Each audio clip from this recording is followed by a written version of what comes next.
In this video, I will show you how to insert social share link in your WordPress website post or page. So search this plugin WP Social Bookmarking Lite, then install and activate.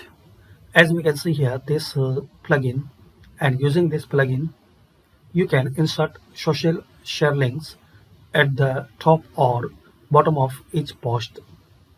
So check out this plugin and share your experience with this plugin. Hopefully you like this video. If you have any query or question, so comment, I will try to answer it. And also guys, support my channel and also check out WordPress plugin playlist. There are some